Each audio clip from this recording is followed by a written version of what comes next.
A disease that will plague all humans in their lives is that they will fall out of touch with younger generations and what they're going through, what they're doing, and what sort of lives they're living. Even myself, as a millennial, I'm almost 30, I can say for sure that I am pretty out of touch with what the Gen Zers and the Gen Alpha are doing with their lives, what they're saying, what sort of music they're listening to, and what sorts of unique and unprecedented challenges they face and are going through. So if I am out of touch, then of course the Gen Xers and the Boomer generation are going to be even more out of touch.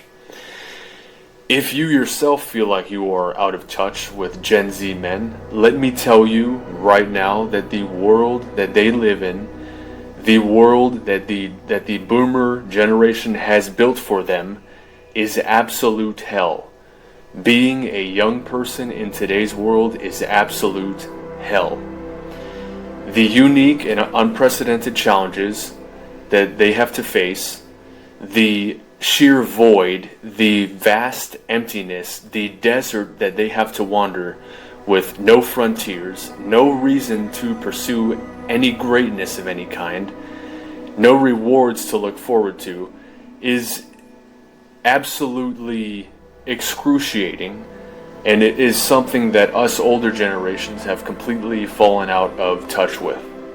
Meanwhile, when they are having to live in this absolute hell of a world, this nothingness of a world, this empty shell that the older generations have left behind for them, full of traps, full of endless confusion, deception, spite, lying, and parasitism, the older generations are beating them down, criticizing them, calling them lazy, and it's a very bad state of affairs. Gen Z men, believe it or not, are very intelligent. They grew up in the age of information. They had access to unlimited information, not when they were in their teens or 20s, but since they were children. They had access to unlimited information. These are not stupid people. The young men in our world are anything but stupid. They understand very well what's going on. And because they are in touch with what is going on, they know that they cannot live life by the script. Talk to any Gen Z man and they will tell you, they will explain to you that they cannot just go and work for some company, earn minimum wage, and expect to pay for a roof over their head, expect to put food in their mouths. It is impossible. They recognize that if they want to survive, they cannot afford to be average. So the older generations, the Boomers and the Gen Xers, think that the Gen Zers are lazy, but they're actually pursuing other kinds of work because they have to.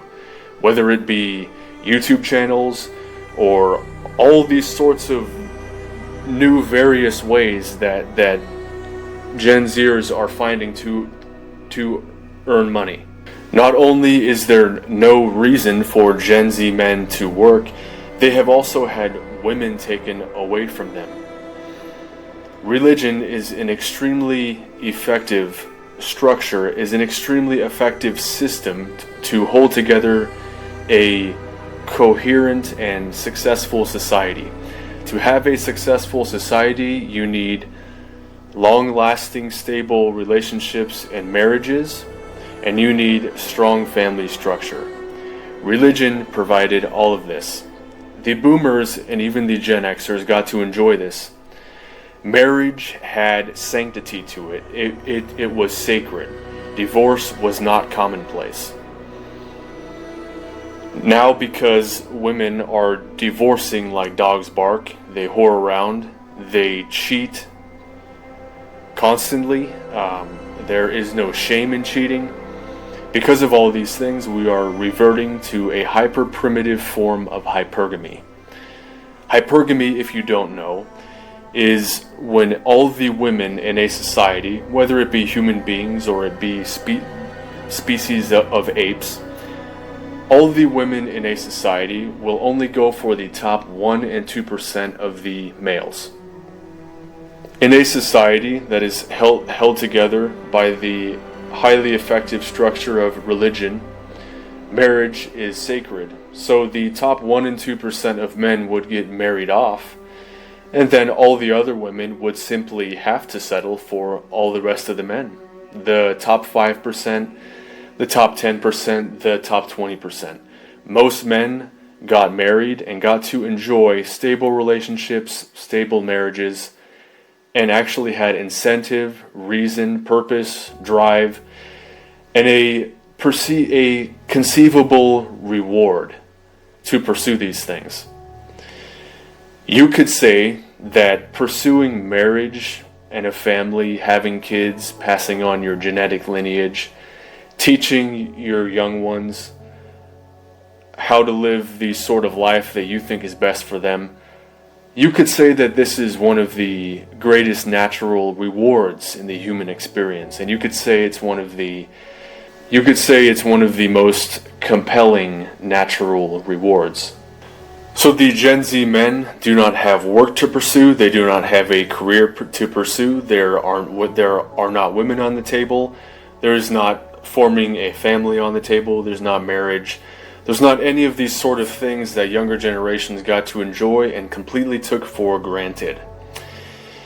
The world that they live in, that the Gen Z men are living in, is also experiencing, of course, a collapsing religious structure. Most Gen Zers, men and women, do not have a concept of God, they don't have a concept of religion, they don't have a moral compass, they don't understand the deadly sins, they don't have a reason to learn about any of these things, and nobody, even their parents, are telling them that they have to pursue religion or have any sort of understanding of religion. Of course, in an environment like this that is a free-for-all, it will inevitably turn backwards, will devolve to a hyper-primitive state of society. And a primitive state of society will be completely devoid of God and will be full of Satan and his demons. It will be full of confusion and spite and deception and unimaginable suffering and sorrows and on and on. So as a Gen Z man, you probably understand very well that you cannot be average. And of course, you cannot be average on the mental front or the religious front. So here are a handful of ways that you can look out for some very specific traps and some signs of having a weak mindset that you cannot afford to have in this environment. Number 1 is the trap of allowing critics to control your life. The critics are the older generations, they are your teachers, your guidance counselors. They could just be strangers that are older than you. And they're giving you advice, and they're telling you you should go to college, they're telling you you should live your life in a certain way. But there are things you are in touch with, there are things that you understand that they are completely out of touch with. So you cannot let these critics control your life. There are things that you want to openly talk about, whatever it is, but it's pointless. They won't understand. They'll think that you're lazy, they'll think that you're exaggerating, they're just completely out of touch.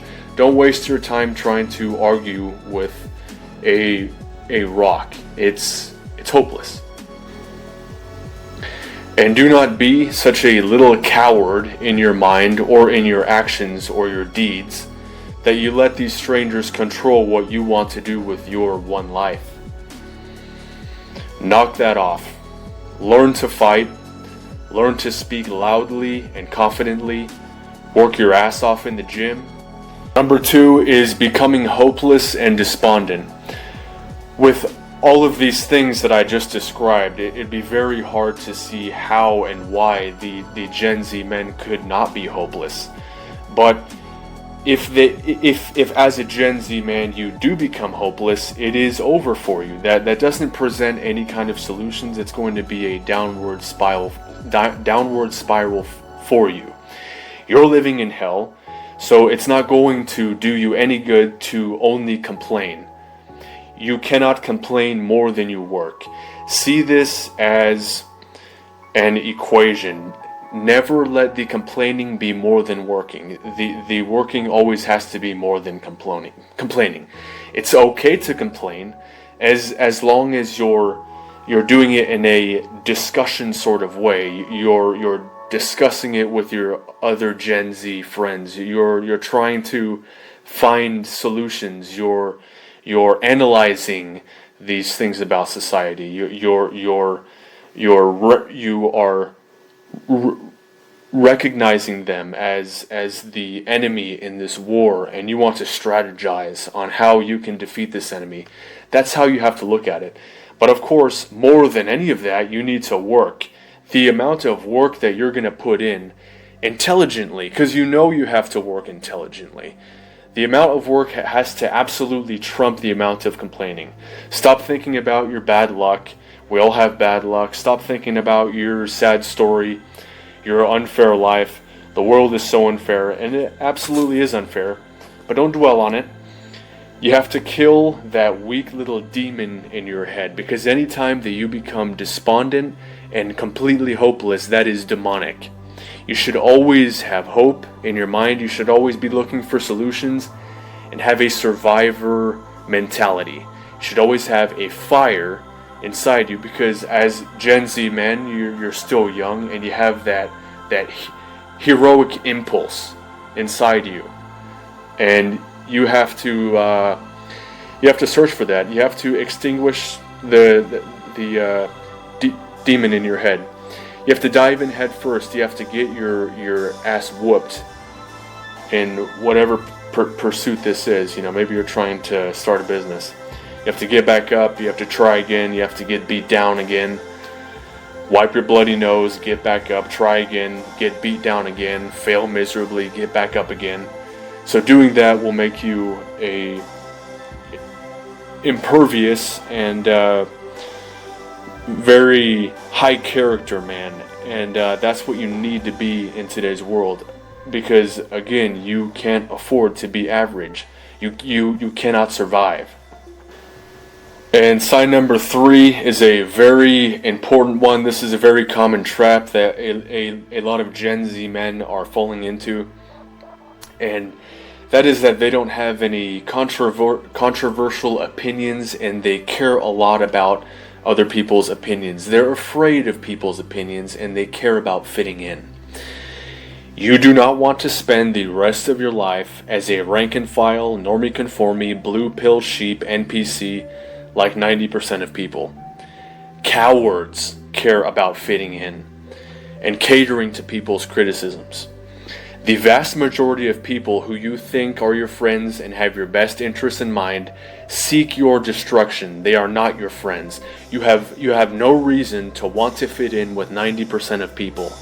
They do not want you to be happy. They do not want you to succeed. They seek your downfall. They want to lower you to the same dense, miserable, slow vibration that they're living in. 110% assert your existence. Stand up for your opinions. Learn how to debate your opinions, and don't let anybody change your mind. This is such an evil, deluded, confusing, deceptive world. There is nothing about this world that is all perfect.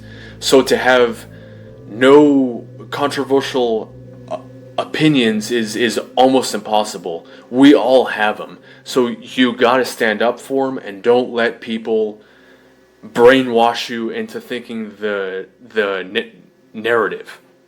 Alright, trap number 4, extremely important, is that you fall into the trap of saying that you have some sort of anxiety. You have trouble maintaining eye contact with people. You claim that you have social anxiety or that you're socially awkward. That is a weak mindset that you cannot afford to have. As a Gen Z man that cannot afford to be average, you cannot afford to have any anxieties. By whatever means and by whatever things you have to do, you have to become wildly confident. You have to learn how to speak. You have to learn how to have conversations with people, and you cannot claim, you cannot say to yourself that you have any sort of anxieties. Absolutely knock that off. Get rid of that. That is a huge sign of a weak mindset. And lastly, number 5 is to get rid of and control your addictions. In the world that Gen Z men have to live in, they know very well that the devil is always present, and the way that the devil works in our lives is that he makes us make small compromises. He will never make it readily apparent or blatantly obvious that he's trying to corrupt us. The devil seeks our destruction in every sense. He seeks our physical destruction, our mental destruction, our spiritual destruction, the destruction of our families, the destruction of our sanity, everything. So you cannot afford to be an average man that has average addictions. You cannot be an alcoholic. You cannot watch porn. You cannot masturbate. You cannot do the drugs of any kind. You can't smoke weed. You have to get rid of all those things. All of those things are little compromises that weaken you. They weaken you. Addictions hold you in a suspended animation that will make time fly by. Your life will just become a blur. The years will just roll by, and you'll wonder what happened to your life. When you are drunk, or you're stoned, or you're binge watching YouTube videos, or you're watching porn, the brain doesn't log that as memory. You're not actually doing anything that's using all your 5 senses, so your brain doesn't store it. You're just deleting time. So your life's going to feel like it's just flying by, and it's going to be impossible to not feel depressed. It's going to be impossible to not have social anxiety. It's going to be impossible to make eye contact with people. It's going to be impossible to take control of your life. But if you quit these addictions, and you don't have to do it immediately, you're going to fail many times. You're going to have to fail and get back up hundreds of times before you finally beat your addictions. But beating your addictions, or even the constant act, the constant failing and getting back up of beating your addictions, strengthens your soul. But falling into these addictions, giving into the temptations, weakens your soul. Big science will tell you that pornography and masturbation and smoking weed, all these things are okay, and they're healthy and they're normal, and it's just a normal part of being human, and you can do these things, and there's the cannabinoid system in the brain, and so that means that we're supposed to smoke weed. You know, these are all lies, and the way that the devil works, of course, like I mentioned earlier, is that he presents himself in a way that is enticing, that appears intelligent, that appears so convincing, so virtuous. But of course, it's a lie. There was a German neuroscientist who was also a very avid lucid dreamer or astral projector. If you're not familiar with lucid dreaming, it is where you travel outside of your body when you fall asleep and you travel the astral planes. Well, anyways, this German scientist, he cataloged these astral planes and he wrote many books about them, and there was one story that really stands out, and he was describing when he was in this certain astral plane, and he was in in this city environment, and there were all these sorts of beings around him, and he noticed that there was a very bright light that was in his distant vision, and he saw this bright light approaching closer and closer, and all the beings around him would stop what they were doing in their tracks, and they would get out of the way. Almost like a railroad crossing, they would halt their lives, and they would respectfully stand out of the way for this light to pass by. And he described this light as having a profound intelligence about it, and a beauty, and such a virtue to it, and such a power to it. It was just such a powerful light, and it just slowly passes by, and he feels that it doesn't care about him, that it's completely cold, that it's completely void of any compassion, and it doesn't even notice him, and it just slowly passes by. And he was, of course, describing Satan. He had encountered Satan in one of these astral planes.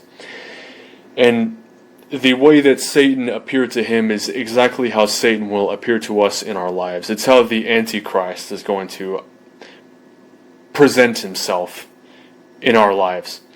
So we have to learn to see through the lies. We have to always look at things through the lens of Christianity. And of course, if we read and we study the Bible and we read the lives of saints, we will of course know how to decipher the tricks and what to look out for. And of course, it's going to be the unpopular way to live. You are very likely going to be very alone.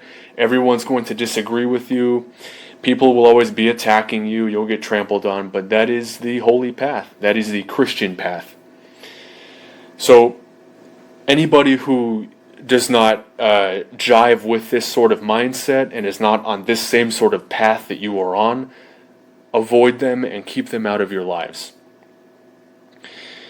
Alright, well, I'm going to cut that video off here. I just really felt it on my heart. I just felt a strong feeling in my heart that I just had to say this, even if only a couple people watch it and it helps a couple people. Then that's awesome. So thank you for listening. You've made it to the end, and I'll see you guys in the next video. Thank you.